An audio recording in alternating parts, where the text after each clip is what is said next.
Hey there everybody, Coach Brandon here. So this week, in our second week of September, in the closed guard chapter, we are studying the Scissor Sweep. Now the Scissor Sweep is founded on one of the fundamental core principles of Jiu-Jitsu, this notion of double directionality, where I have two opposing forces to sweep my opponent. In the case of the Scissor Sweep, I have my bottom leg, which is going to cut in one direction, like say my bottom leg cuts to the east, and my top leg cuts to the west. We get these two shearing forces to sweep my opponent. The Scissor Sweep is not the only example of this. There's a ton of other examples where opposing forces or double directionality or contrary forces are at play in many submission holds and many sweeps.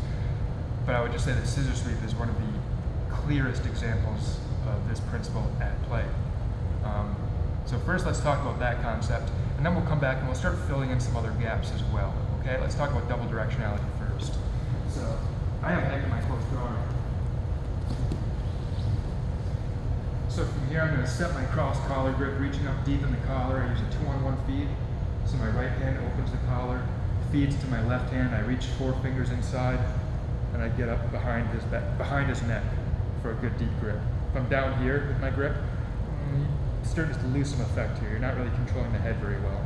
So we're going to reach up deep behind the head, behind the ear, so I can control the head nicely. My right hand is going to take a straight cuff grip on Nick's sleeve, just like so, turning it inside out, and then we cover wrist to wrist. If I just grab the sleeve and I'm content with this, Nick can take his hand over my wrist and get it to the floor, or under the wrist, get it to the floor. So I'm going to cover wrist to wrist, and I'm going to pin his hand to my body, just like so, going wrist to wrist, just like we did when we did the arm bar out of the top lock. Now from here, I'm going to use my left knee to use a knee shrimp, getting onto my right hip, and I bring my knee through. Now when I have my knee through, notice I have my knee on top of my wrist. If Nick tries to collapse my knee now, my knee is supported by my wrist, and my wrist position is reinforced by my grip in the collar. If I have my knee underneath and Nick smashes my knee down, now he can squash my two knees together and he can start running around behind and things start to get pretty bad pretty quick. So let's make sure we anchor our knee on top of the wrist so that there's no danger of having my knees compressed together. My grip. Okay. Now, the next thing I want to do is I want to create some space. My right foot is going to go in the hip, and I'm going to start to create space. So I'm going to use my right foot in the hip to start to stretch him away. Now, I might push him away from me, or if he's bigger than me, I might push myself away from him. It really doesn't matter. All that matters is that we develop space between my body and his. And I'm here. Now from here, the notion of double directionality. I'm going to take my foot down here to the knee, and now, as I off-balance Nick, my two legs are going to scissor. Okay, where I kicked one leg this way, my other leg kicks back, and we use the two opposing forces. Come back to your knees, Nick. So, I have this hand controlled, and I have Nick's weight forward. So what I'm doing is my left leg kicks his upper body in that direction, and my right leg chops his lower body in that direction. So when I have this sleeve and I do both those actions, we get a good sweeping effect. Okay, so this notion of double directionality. So once we can use, or now that you guys understand the notion of double directionality, let's talk about off-balancing my opponent. I want to take my opponent's head and bring it in front of his knees. Okay? Nick, can I have you kneel in front of the camera facing the side, please? No, nice and tall. You would? Perfect. Okay, so from here, perfect. He's well balanced. Now I'm going to start to take Nick's head and I'm going to bring it in front of his knees. And watch how he's going to get out of balance. You're going to know he gets out of balance the moment his feet come off the floor. As I take Nick's head, as I take Nick's head in front of his knees, I want you to pay attention to his feet. Nick, keep your laces on the mat, just like so. So I'm going to draw. You guys can see his feet start to come up. Go ahead and relax your body. Try to keep your feet on the floor. So let your head come forward. Okay. Keep your feet down, feet down, feet down. And right there, you can't keep his feet down anymore. He's out of balance. Okay. So by just drawing the head forward, we're able to start breaking his balance. Now, the way I draw my head forward, his head forward, is a combination. You can relax. This is a combination of my cross-collar grip. It helps to pull his head forward. That's one good thing. But also, it's going to be this hook. So when I have, let's rotate, please. when I bring my knee in front of Nick like so, right, this is our position, my left foot is going to make a hook on his lat muscle right here. Okay? So now, when I drop my right leg and I extend Nick away, so I create space between me and him, now I can pull my knee to my chest, and as I pull my knee to my chest, the hook is going to help to draw Nick's weight forward. It's going to help to draw his head forward in front of his knees, getting him out of balance. So it's not just my collar pulling, it's the combination of my collar and my knee. Watch how, again, without the collar grip, I contour my shoelaces to his lat muscle, and I can start to pull him forward using a knee pull. Notice I can do the same thing. Let's say I take my knee out of the equation, and I use a cross collar grip to sort of pull his head forward. We're going to use these two tools in conjunction with each other to really pull him out of balance and forward. Okay? So let's go back to close guard and square up the camera. So now, I'm here, I open the gi, I reach up, I feed in my grip. I get my straight cuff grip covering wrist over wrist. My knee shrink, I bring my knee through just like so, anchoring on top of the wrist. Notice my left foot makes it hook, right on the lat muscle. My foot goes to the hip, and now I'm going to stretch Nick out. If I keep Nick here and I try to pull, I have nowhere to pull him to. Okay, he's already pretty close to me. So I'm going to push him away from myself, so that now I drop my foot down, and the combined action of my cross collar grip and my left foot behind his lat pull his head forward in front of the knees, and then I allow my feet to take over with that double directionality. Okay? So that's an important detail for the scissor sweep that a lot of people miss. Use your shoelaces, make a sticky hook behind that lat muscle, and knee pull to your chest to draw their weight forward. Now, we're not always going to be able to get to our favorite grips. Okay? I've been showing this so far out of a cross collar, straight cuff grip.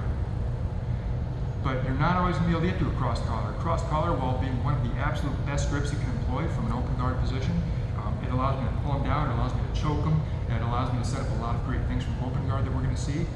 If he's trying to pass my guard, we saw in the guard retention that cross collar grip, I'm able to prop and keep him away and turn him face. The cross collar grip is an incredibly powerful tool that you should be using a lot. That being said, your opponent knows it's a powerful tool, and he's not going to give it to you for free.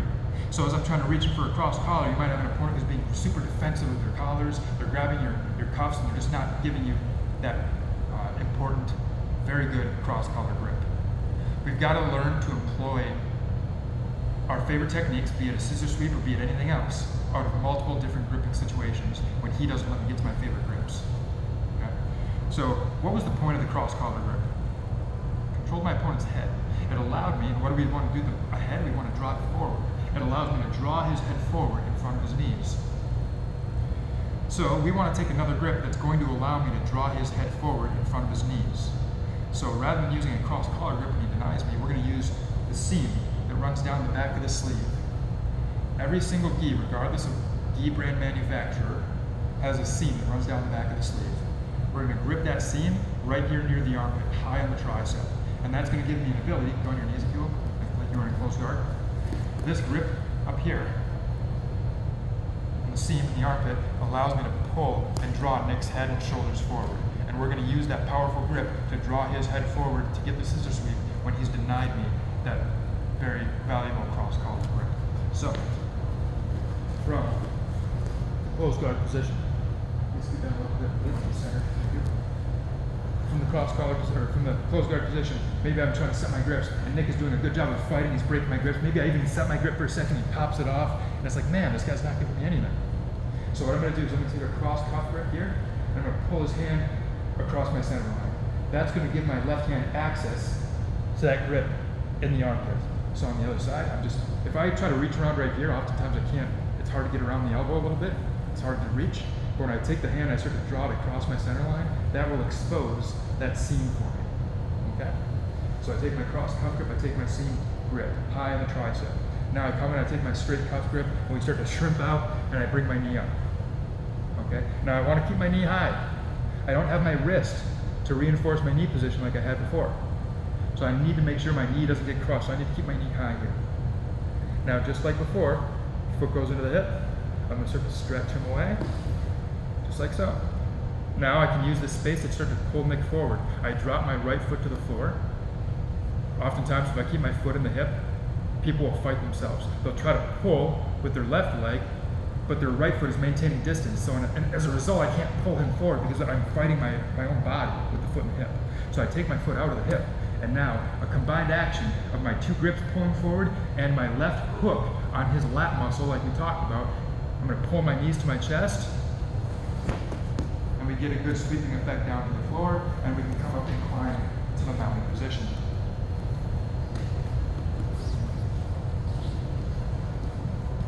So again, expose the seam that runs down the back of the sleeve, grip high on the tricep, straight cuff grip. I mount. Now again, Nick has denied me the cross collar grip, right? I was trying to go in, he's fighting it. So that's the scenario when I would grip here on the tricep. Right here.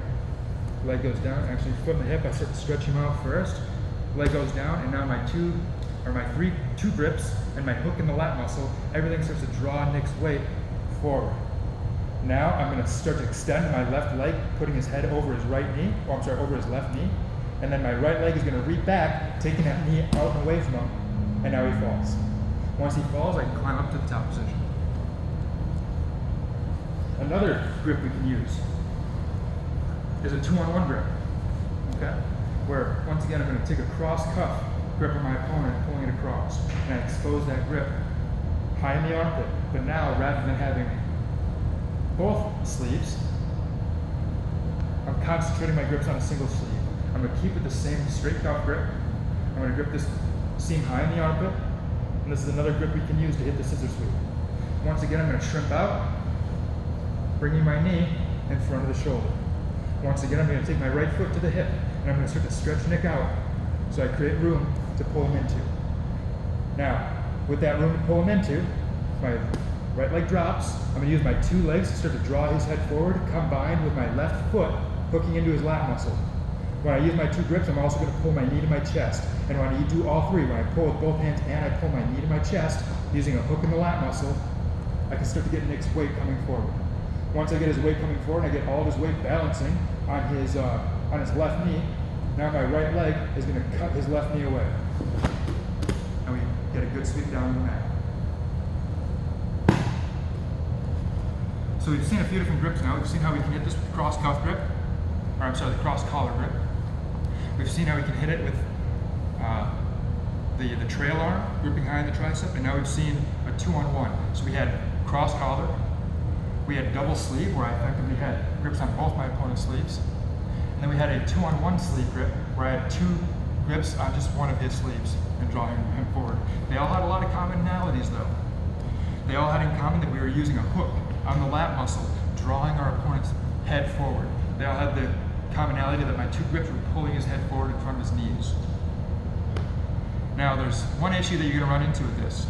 You're going to go to chop your opponent's leg away, but he's going to base his knees wide. He's going to spread his knees, so I go to chop that leg out and it feels like it's 1,000 pounds, like it's not going to move at all. When my opponent spreads the knees, go to a position to demonstrate it. I get my grips, whatever grips I use. Here I'm using a cross collar. I stretch him away. Now his knee's wide. So as I go to draw his head forward and reap, I can't chop that leg out. Okay? Very hard. So when my opponent has the knee nice and wide like that, that's when we're going to go to a knee push. I'm here. I'm going to put my foot right on the knee. I'm going to contour my foot. Look at how my foot has a rounded surface.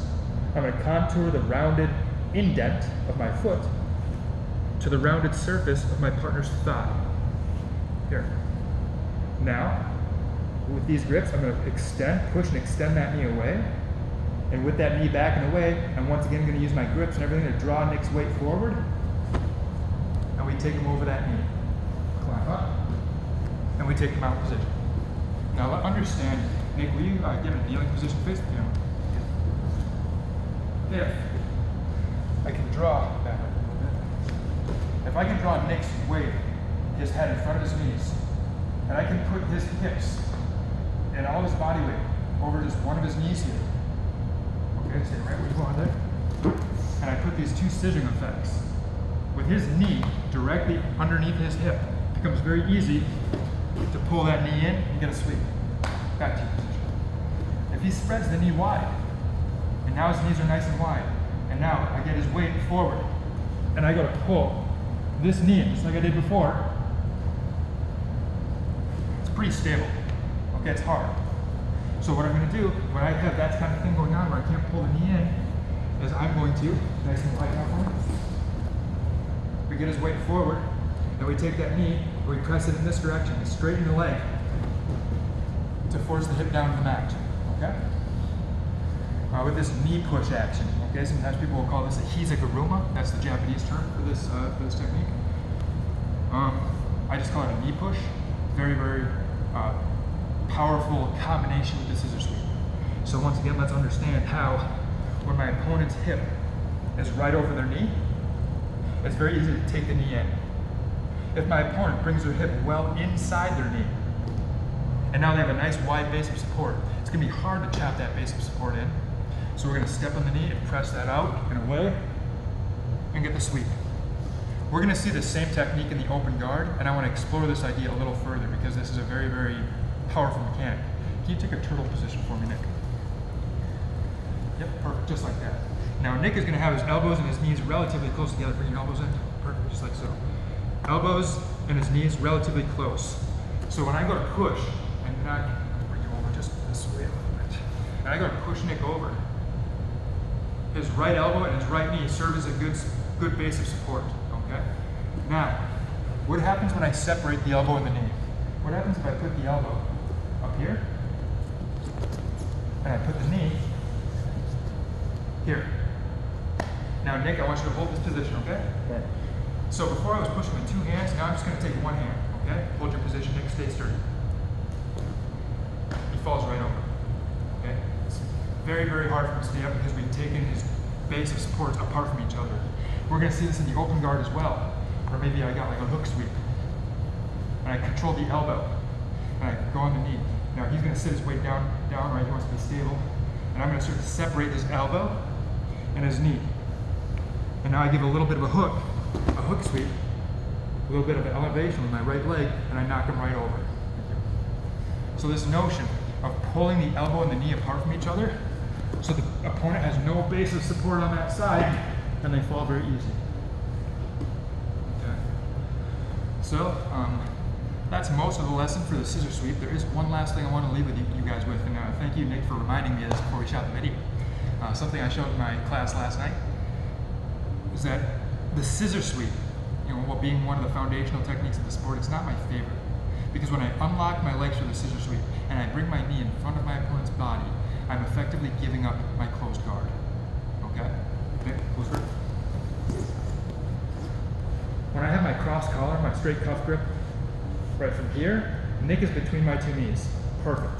Everything we've done so far, the side scissor, the top lock, the clamp, the inside wrist. All these involve my knees staying back, mostly behind my opponent. He stays inside and between my two knees.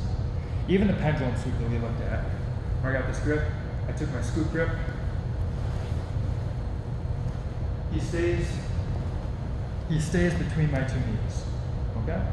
The scissor sweep, my left knee comes in front of Nick. So now, it's hard for me to close, I can't close my guard around Nick anymore. If Nick wants to stand up, he can. I have nothing behind his hips, so he can stand up. And now when I go to lock my closed guard, it's gone. Okay, essentially I've given up my closed guard in an attempt for the scissor sweep. And in doing so, I gave an opportunity to stand up and out of my closed guard. So, understanding this, we have to be ready to go back down your knees. We have to be ready to go into another variation of guard. We have to be ready to transition from closed guard to open guard. And as we do that, we want to try to set up an open guard for ourselves, which is advantageous to us, and disadvantageous for my opponent. There's a number of different guards and positions that are both good for me and both good for him. And it basically comes down to who has the connection. If the person at bottom, if I'm able to connect all four of my limbs to the guard passer, I'm in a pretty good position. I can keep myself lined up with him, my center line lined up with his. He goes to move, I'll move with him. I can use those 4 points of connection to mess with his stance, base, and balance. I can break his balance, snapping hands down on the floor and going to my attacks. Conversely, if we're in open guard, and Nick is able to break my 4 points of connection, and he's able to get to a position where he has a couple grips on me, and he's broken my grips on him, now he's in charge. Furthermore, when we're passing, there are good positions Nick can try to set up for himself that would be good for him, such as a stack. If Nick can stack me, he's in the driver's seat.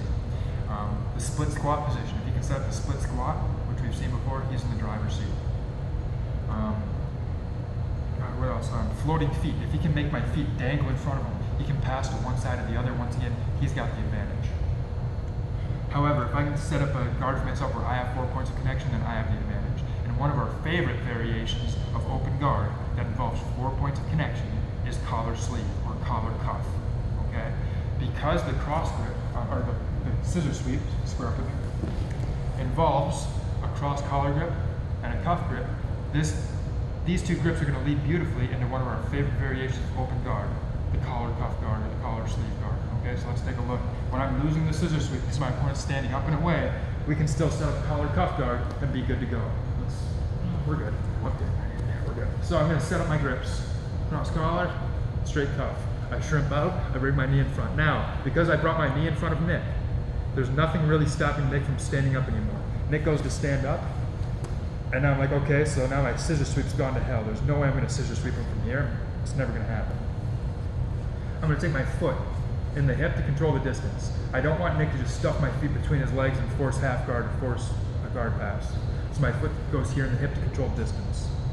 The nice thing about this is that now my two grips here, if Nick tries to disengage and tries to walk away from me, these two grips are going to stop him from doing it. If Nick tries to close the distance to come to me, the foot in the hip stops him from being able to do that. So I control distance both forwards and backwards. Finally, my left leg is going to pummel inside of his bicep, and I'm going to take his bicep out and away. Okay, you guys can see it here. I want to keep Nick's head lower than his hips, and I want to keep his two elbows apart from each other. Now, when Nick tries to swim his right arm back to the inside position, I'm going to track the bicep with the sole of my foot. Once again, I'm using a contoured sole, so I have a rounded foot that fits well into the rounded bicep. And when he goes to pummel in either direction, I track, and I never let him inside. Now I can use this collar cuff guard to quickly break Nick's balance. I'm just going to take my foot off the bicep, go to the knee, and we're going to use that knee push like we looked at for the scissor sweep. I'm going to push the knee with my foot, I'm going to pull his head down with my collar, and we snap the hand down to the floor. We get him out of balance. Now that he's out of balance, I can take my foot back, go over the shoulder, and now we can start going into all of our submissions here, triangles, arm bars, etc. Okay, so the idea that if you guys are going to lose close guard, lose it in a way that gives you the advantage. Lose the guard in a way, or give up the guard in a way that allows you to seamlessly transition into one of the variations of open guard that you favor. A variation of open guard that's going to give you the advantage as the bottom player and put your opponent into a precarious situation as the top player. I got one more thing I want to go over that I haven't had time to teach in classes yet, but is an important detail as it relates to the scissor sweep. And this is scissor sweeping an opponent who starts to stand up on you. We're always going to scissor sweep to the side of the downed knee. Okay? Close guard. Oftentimes, when you have an opponent in your closed guard and your opponent knows what's going on, they're going to look to stand up to get out of your closed guard. Standing up can be a one-step process, but most often it's 2 steps, where your opponent's going to step one foot up first, and then the second foot. Perfect. Yeah? So, oftentimes, I'm taking my grips, maybe I got double straight cuffs, or maybe I got the cross collar cuff, whatever I have. Nick starts the process of standing up. Go ahead. And then he stays in this position for a second. He's like hanging out here. When he's in this situation with one knee up and one knee down, the scissor sweep actually becomes easier. He has a higher center of gravity, and it becomes easier to force his body in this direction and chop this knee out. So when he steps up, I'm going to once again take my grips, cross collar, straight cuff. Now when I shrimp, I'm going to shrimp off his posted leg.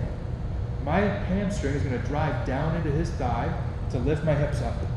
That allows me to shift my hips onto the side, and I shrimp off his leg. Keep that leg up, just like so. Now from here, I bring my knee in, And now it becomes so easy. I chop the knee out as I pull everything forward, and we get a nice theatrical sweep down to the mat where it has generally a little more amplitude than a sweep when my opponent is down on both their knees. So let's see this one more time. We never want to try to sweep to the posted leg. If Nick stands up or one foot, I'm never going to sweep to this side. That doesn't make much sense, and it's never going to work. So in a situation, maybe I'm controlling Nick's sleeve cuffs and he starts to stand up. And I see, oh, there's an opportunity for a strong scissor sweep here. I'm going to release the cuff and I'm going to go into my cross collar grip. Conversely, you could also go to that same tricep grip here that we were looking at before, where I reach high in the tricep. Doesn't really matter. Now from here, I'm going to use my left leg on Nick's posted right knee to shrink my hips. Now from here, I bring my knee high, I drop my right leg, and we're going to draw his head forward as we scissor our legs. It makes for a very, very easy sweep anytime your opponent starts to stand up on one of those legs. If he gets the second knee off the floor, now the time for scissor sweeps has passed, and we need to be ready to move on to something else. Okay, so just real quick, I mean by that. If I'm here, and I see Nick stand up with one foot, I go here, and I'm trying to set my scissor sweep, he stands up with the second foot. Now is not the time for scissor sweeps. Now is the time to start transitioning into some other form of open guard, such as collar cuff bicep here. From here, once again, we saw that I press his knee out to off balance, and I snap his hand down to the floor, and we go through, and we start taking our submissions. Okay. We're going to come back to that collar cuff guard when we start looking into the open guard scenario, but that is one of our favorite positions to be in. If I would say if there was one headquarters position from open guard, from where we can launch all of our attacks, it would be collar cuff bicep there. There are other variations of open guard that I do favor quite a bit, but that collar cuff bicep will allow me to go to inside position, or will allow me to go to outside position. So I can go daily hiva with outside, I can go ashigarami and X guard with inside position. So many different places I can go to out of that collar cuff bicep guard or collar sleeve guard. So there you guys have it, the scissor sweep. Double directionality, chopping the lower half of your opponent's body one way and the upper half the other way for a good sweeping effect. Drawing the head forward in front of their knees using a combination of your grips. Some grip high near the head, either a cross collar, high tricep. We draw their head forward, and make sure you use that hook in the lat muscle. We use the hook in the lat muscle, and we push them away to create space. Then we draw our knee to our chest using that hook to pull our opponent forward. Once the head is forward in front of the knees, it's very easy to kick, scissor my legs, and put them down.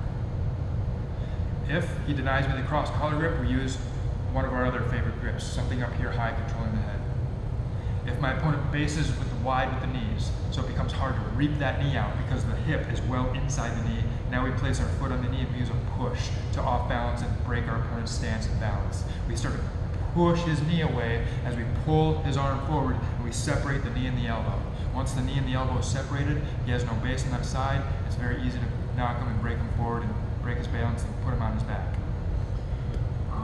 If he posts up with a foot, you always sweep scissor sweep to the side of the downed knee. If he stands up, like so, to pass your guard, we're sweeping in that direction, the side of the downed knee, okay?